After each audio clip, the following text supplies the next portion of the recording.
Job's done.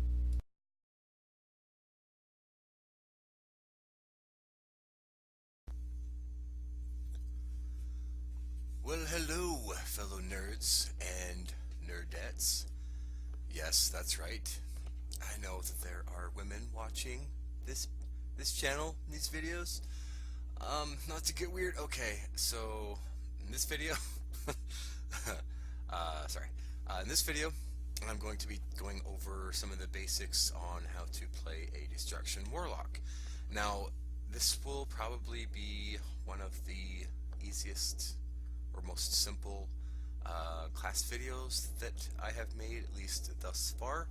Although I will say I have thoroughly loved playing Warlock since I started playing one about 4 years ago. So, wow, it's been 4 years. Anyway, so first things first, as you can see here, my abilities are green. That's just because I've killed Conrathod and I've taken his thing, and now I have green fire and black harvest right there. Yada yada. Just want to clear that up because I'm pretty sure lots of people are gonna be like, "Why in the F-bomb is your stuff all green? It's tripping me out. It's like you're smoking something." So, anywho, getting into the actual beginning rotation and the abilities and what they do. Now, first off, your resources, other than your mana, of course, because right now, currently, you're a caster. As a caster, you have mana. So your resources are your Burning Embers. As you can see on the bottom right of your screen, your Burning Embers build up to 4. Now, your Embers get built up by either casting Incinerates or casting Conflagrates. As you can see here, they're building up pretty fast.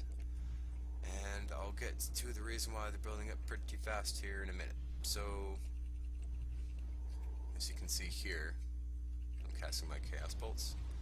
The Chaos Bolts are the thing that actually consumes your Burning Embers that you have built up. And that pretty much sums up the gist of the actual rotation itself. I'm just going to stop and back up a little bit. You have 1 DPS cooldown as a Destruction Warlock, and that is your Dark Soul Instability. Now, once you use your Dark Soul Instability DPS cooldown, what it does is it increases your critical strike chance by 30% for 30 seconds. Now, this means two things differently. Now, first off, it increases the crit chance of your Incinerates and your Conflagrates and all of your abilities. And what this means is that you're building up Embers faster, because when you crit on these abilities, the more Embers you can generate. Now, the second thing that increasing your critical strike chance means is that the higher that your critical strike chance is, it means the more damage that your Chaos Bolts are going to do.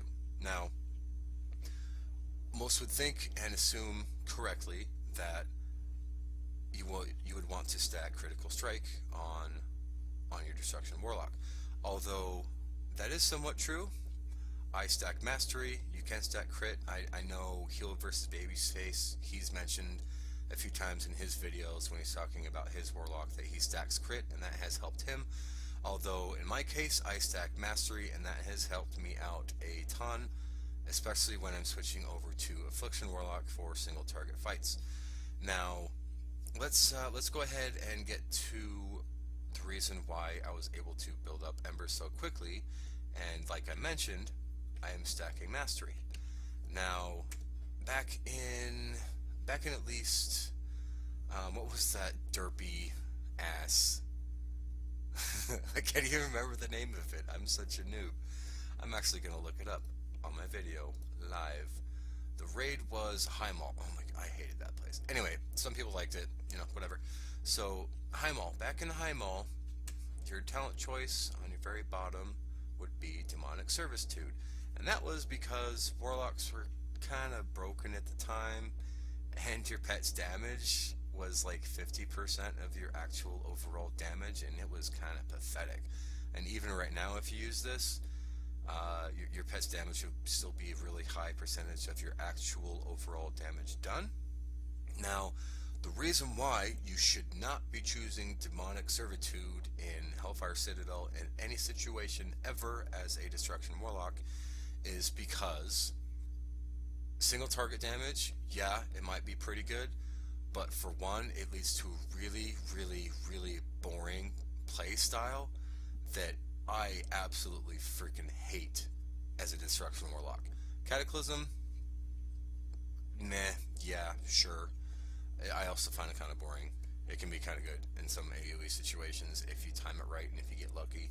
But Charred Remains is what I picked, and let's go ahead and describe what Charred Remains does.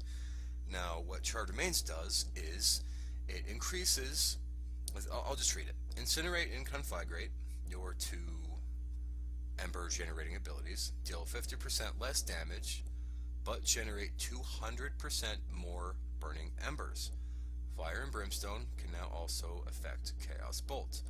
Now, what this means for a single target situation is you are going to be able to cast a crap ton more Chaos Bolts. And if I'm stacking Mastery, Mastery increases the damage of my Chaos Bolts, right? So what it says here in the text is it increases the effectiveness of Burning Ember consuming spells by 89.16%, and that's just what my mastery is. So that's the amount of, that's just the more damage that my Chaos Bolt is going to be doing.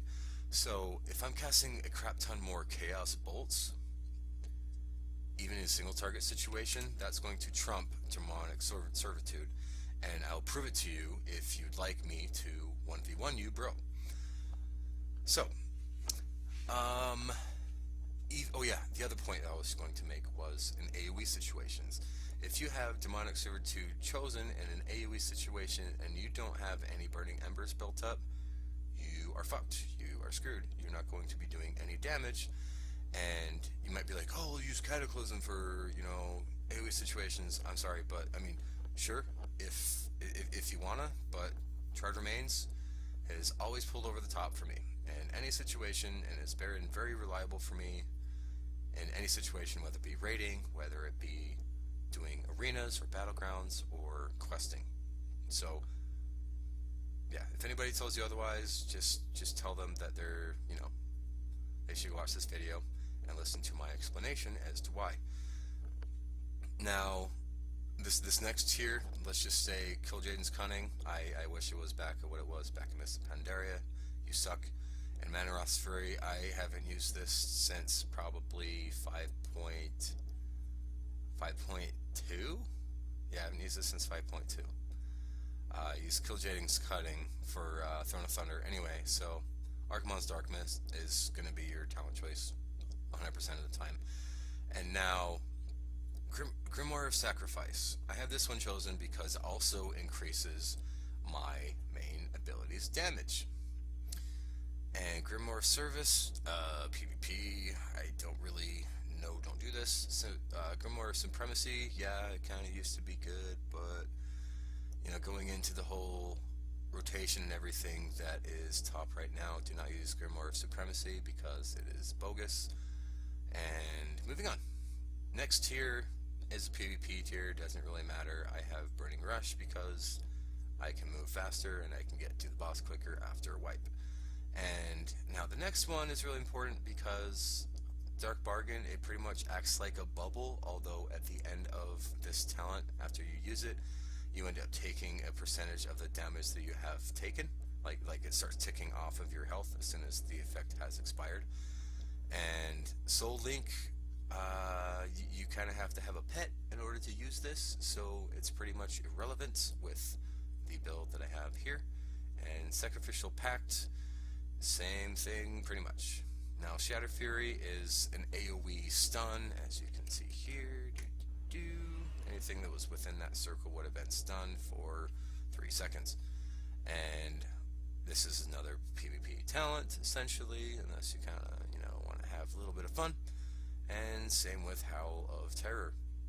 Now with the first tier, kind of find it funny that I'm going downward up because most people go up to down, right?